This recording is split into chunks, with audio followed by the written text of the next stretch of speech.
Trust quotient అంటాం. ఒక అధికారి దగ్గర మొన్న చూశారు కదా, మన కృష్ణలంకలో ఏదో గొడవ జరుగుతుంటే, అంటే ఎంత హాస్యాస్పదంగా ఉంది వినటానికి ఈ మాటలు, ఎంత బాధగా అనిపిస్తుంటే. చనిపోయిన ఇప్పుడు ఒక రౌడీ, ఇప్పుడు క్రిమినల్ క్యాస్ట్ ఏంటి, ఎలా వేసుకొస్తారు నాకు అర్థం కదా, లాజిక్ నాకు ఎలా మిస్ అయిపోతారు. ఒక క్రిమినల్కి మీరు క్యాస్ట్ అని మీరు ఎలా అంటగడతారు, ఏ బేసిస్లో మీరు తీసుకొస్తారు? అంటే మనం అర్థం చేసుకోవాల్సింది ఏంటంటే, ఇది ఒక నెరేటివ్. ఇది మన దగ్గర ఎందుకు మీకు చెప్తున్నానంటే, రేపు పొద్దున మీరు 18,000 మంది మీరే గొంతు గళం. మన దగ్గర ఛానల్స్ లేవు, పేపర్ లేవు, టీవీలు లేవు. నేను 18లో 19లో మాట్లాడుతుంటే నేను చెప్పేవాడిని, అరే నాన్న తమ్ముడు మీ ఫేస్బుక్లో నా ఆయుధాలు రా బాబు అంటే, అన్న అలాగే చేసి నిలబెట్టారు ఈరోజు. నేను 5 సంవత్సరాలు పట్టింది నిలబడ్డాను. అంటే మీరు అధికారానికి దూరంగా ఉన్న వర్గాలని అధికారంలో తీసుకురావటం ఒక రాజకీయ విజయం అది. కానీ అన్ని వర్గాలని అంగీకరించే నాయకత్వంగా తీర్చిదిద్దటం ఒక సామాజిక విజయం. నేను సామాజిక విజయం వైపు వెళ్తున్నాను. అంటే ఏంటి, మీరు కూర్చోబెట్టి ఇద్దరు ఈ 3 కులాలని మనం పెట్టి మార్చేసుకుంటే మనకు అధికారం వస్తుంది, రావచ్చు, మనకు తెలియదు. కానీ అది పొలిటికల్ విక్టరీ అవుద్ది, కానీ సోషల్ విక్టరీ అవుతుంది. వేరే జనసేన ప్రయత్నిస్తున్నది ఏంటంటే సామాజిక విజయం, సోషల్ విక్టరీ. ఎవరు అధికారంలోకి వచ్చినా మనకేం కాదు అనే భద్రత మిగతా కులాలకి చాలా చాలా ఎసెన్షియల్. ఇది అంటే ఉదాహరణకి, ఇది మీరు వేదిక పైన ఉన్న నాయకులు కానీ మీరందరూ ఆలోచించండి. మాధ్యమాలు చూస్తున్న, సామాజిక మాధ్యమాలు కానీ ప్రసార మాధ్యమాలు చూస్తున్న వాళ్ళు కానీ, ప్రతి సామాన్య పౌరులు మీరు కూడా ఆలోచించండి. అందరినీ మనం ఒక ఘాటును కట్టేయడానికి ప్రయత్నం చేస్తారు. వీళ్ళు they are not about one caste. ఒక గ్రూప్ ఉంటారు అంతే, ఒక 10 మంది. అధికారం వాళ్ళ చేతిలోనే ఉండాలి, దానికి కులం లేదు. దానికి వాళ్ళందరూ చూడండి ఒక గ్రూపు. ఇప్పుడు మీరు వైసీపీ అనగానే మీరు ఏమనుకుంటారు, ఒక సామాజిక వర్గానికి చెందిన గ్రూప్ కాదు అది, ఒక వర్గానికి సంబంధించిన గుంపు అది. వాళ్ళు దేనైనా వాడతారు, వాళ్ళు కులాన్ని వాడచ్చు, మతాన్ని వాడచ్చు, లేదా ఇంకా రకరకాలు వాడచ్చు. మీరు చూడండి, మనల్ని తిట్టేవాడు, మీరు ఇదే వేదిక పైన చెప్తున్నా, గతంలో వైసీపీకి పనిచేసిన నాయకులు కూడా వేదిక పైన ఉన్నారు. బాలినేని గారు కానీ, సామినేని గారు కానీ. వీళ్ళు ఎప్పుడన్నా ఈ 5 సంవత్సరాల కాలంలో ఎప్పుడన్నా మనల్ని దిగజారిపోయి తిట్టిన దాఖలాలు మీరు విన్నారా ఎప్పుడన్నా? మరి వాళ్ళల్లో మన ఉదాహరణకి బాలినేని గారే, మన సామినేని గారే కరుడు కట్టిన కాంగ్రెస్ వాది. ఆయన జీవితం అంతా కాంగ్రెస్తో గడిచింది. ఆయన రావడానికి 100 ఆలోచించారు.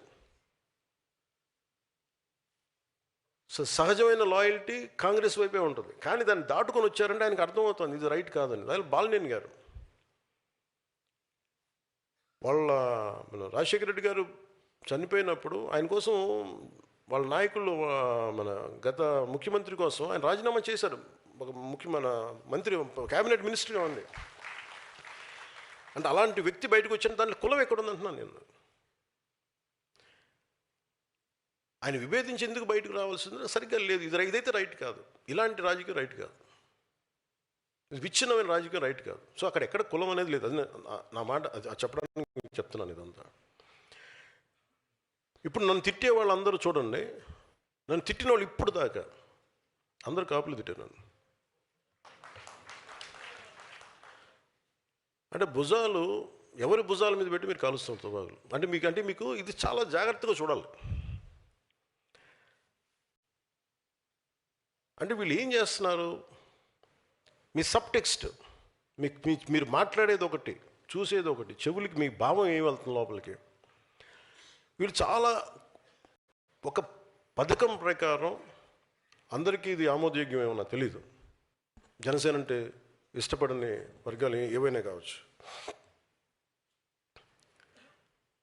నేను ముందుగా చెప్పాను, నేను ఎప్పుడు కులాలని చాలా మన ఒక ఎనలైటికల్గానే చూస్తాను. నేను కులాలని ఒక సోషల్ డాక్టరింగ్ పర్స్పెక్టివ్లోనే చూస్తాను. వాళ్ళు ఏం చేస్తున్నారు, ప్రతిసారి తిట్టడం, కాపు నాయకుల చేత తిట్టిస్తారు. లింగంనేని రమేష్ గారికి ఇస్తే వాళ్ళే తిడతారు. లేదంటే ఒక కుర్రాడు 14 ఏళ్ళ ఆడబిడ్డని 3 రోజులు గదిలో బంధించి చాలా రకాలుగా హింసించి చెప్పుకోలేక బయటికి ఇవన్నీ వస్తే అలాంటి వాడు ఏమైపోయారో తెలియదని ఆ కోర్టు ఆ కేసు కోర్టులో జరుగుతుంది. అతనికి వత్తాసుగా వీళ్ళందరూ వెళ్తారు. తల్లి బాధ వేరే, తల్లి బాధ నేను అర్థం చేసుకోగలను. కానీ అతను చేసే వృత్తి ఏదో క్రిమినల్, అతను ప్రొఫెషనల్ క్రిమినల్. అతను ఒక ప్రొఫెషనల్ క్రిమినల్లో ఎలా వెనకేసుకొస్తారు? ఏ బేసిస్లో వెనకేసుకొస్తారు? Just because he's your caste. మీ కులం అయితే సరిపోద్దా? అంటే చిన్నప్పుడు మనం వినేవాళ్ళం కదా, show me your friend I tell you who you are అంటారు ఎవరన్నా. అలాగే మీ నాయకుని చెప్పండి, అతనేంటో మీరేంటో నేను చెప్తానండి. ఇప్పుడు చూడండి, సోకాల్ లీడర్స్ అందరూ ఎలాంటి వైపు మగ్గుతున్నారు వీళ్ళందరూ. అంటే ఏం మెసేజ్ ఇస్తున్నారు వీళ్ళందరూ? ఉదాహరణకి చాలా కులాలు ఉన్నాయి. ఉదాహరణకి ఫర్ ఎగ్జాంపుల్ కాపు కులాన్ని తీసుకుందాం. ఈ మధ్యన మనకి ఎక్కువ వినిపిస్తుంది కాబట్టి. వీళ్ళు కాపులను ఎలా ప్రొజెక్ట్ చేస్తున్నారు? ప్రతిసారి ఈ 4-5 మంది ఫేసులు కనిపిస్తాయి. మన బూతులు తిట్టేవాళ్ళు, కాపులు బూతులు తిడతారు. ఈ కృష్ణ ఏదో పేరు ఉంది, వీళ్ళు క్రిమినల్, వీళ్ళు ఇది అన్ని నెగిటివ్ న్యూస్ చూడండి. సో మీకు ఏమైపోద్ది? కొద్ది రోజుల తర్వాత సబ్లిమినల్గా మీ మనోగతంలో ఏమైపోద్ది? It will become confine to, అది ఈ భావన దేనికి వేస్తుంది? కాపు అని చెప్పగానే ఇవన్నీ గుర్తొస్తాయి మనకి. We'll form our opinion. అది వీళ్ళ స్ట్రాటజీ. అంటే మీకు భావం ఏం చెప్తారు? ఇది ఒక్క కాపు కులానికి కదా, అందరికీ చెప్తారు, అన్ని కులాలకి. ఇదొక very clear cut political game ఇది. నేను దాన్ని బ్రేక్ చేస్తాను కాబట్టే నా మీద ఇంత కోపం అందరికీ. కొంతమంది ప్రాంతీయతలు పట్టుకొచ్చి రాష్ట్రాలు విడిపోయిన ఇంకా మీరు తిడతా ఉంటే, ఇది దేశంలో అంతర్భాగం అని చెప్పినందుకు నన్ను తిడుతున్నారు. అది నేను ఎప్పుడు తెలంగాణను వ్యతిరేకించాను అంటే నేను ప్రతి ఒక్కరు డిఎన్ఏని బయటికి చెప్తా. అందుకని కోపం అందరికీ నా మీద. నాకు అర్థం అవుతూ ఉంటుంది. అంటే ఏ సామాజిక వర్గం అయినా నాయకత్వం వహించాలంటే మిగతా అన్ని సామాజిక వర్గాల విశ్వాసాన్ని పొందాల్సిందే, వేరే దారి లేదు దీనికి. భారతదేశంలో ఏ ఒక్క వర్గం కూడా, ఏ ఒక్క కులం కూడా ఒంటరిగా చరిత్రని మార్చబోదు కూడా. కలిసి నడిచిన వారే చరిత్ర నిర్మించారు. అందరినీ కలుపుకెళ్ళిన వాళ్ళే చరిత్ర నిర్మించారు. సాధికారత అంటే మీరు ఒక కులాన్ని పైకి తీసుకురావడం కాదు, మిగతా కులాలను కూడా వాళ్ళని పైకి తీసుకొస్తూ మీరు వాళ్ళు కూడా అంగీకరించే స్థాయికి మీరు ఎదగడం. ఏ సామాజిక వర్గానికైనా నేను అడిగే ఒకటే ప్రశ్న, మీ నాయకుడి మాటలు మీ కులాల గౌరవాన్ని పెంచుతున్నాయా, మీ సమాజం గౌరవం పెంచుతున్నాయా, లేక మీ సమాజం పైన ఉన్న అభిప్రాయాన్ని దెబ్బతీస్తున్నాయా? ఇది ప్రతి కులం మీరు చూసుకోవాల్సిందే. మీరు ఒక వ్యక్తి చేసిన తప్పు, ఒక కులం చేసిన తప్పు ఎలా అవుద్ది? నేను అందుకే చెప్తాను, నువ్వు నాయకుడిని చూపించి నీ భవిష్యత్తుని ఏంటో నేను చెప్తాను. నువ్వు ఎవరిని నమ్ముతున్నావు దాన్ని బట్టి నీ భవిష్యత్తు ఉంటుంది. ఇలాగ బూతులు తిట్టేవాడు నమ్మితే 11కి వచ్చారు, 151కి వస్తారు.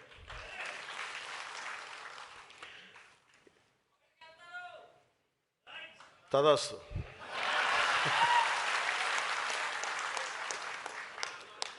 నీలో అమోఘమైన తపోశక్తి ఉంది, నువ్వు సాధించుగా.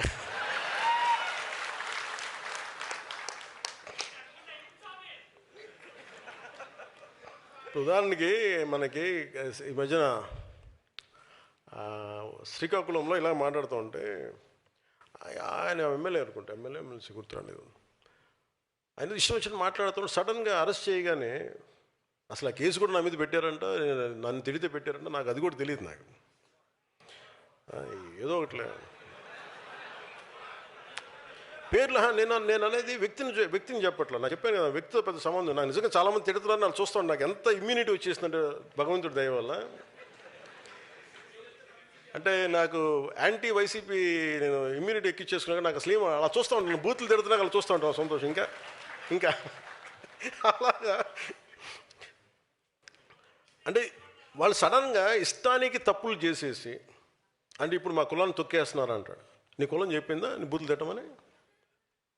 నీ కులంలో ఉన్న ఏ మాత్రం సెన్సిబుల్ ఉన్న ఒక మహిళను అడుగు, ఒక యువతిని అడుగు, ఒక యువకుడిని అడుగు, ఒక అనుభవం పెద్ద ఆయన అడుగు. నేను బూతులు తిడతానండి, మళ్ళీ నన్ను జైల్లో పెడితే, పోస్టులో పెడితే నేను నా కులాన్ని వాడేస్తాను చెప్పు. ఏం మాట్లాడుతున్నారా మీరంతా?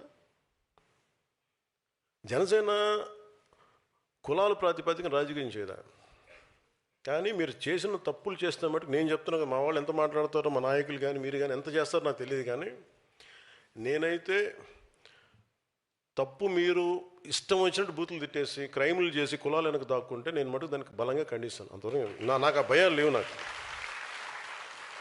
అందుకని ఈరోజు మనం ఈ కమిటీల ద్వారా ఇవన్నీ మాట్లాడుకున్నాం.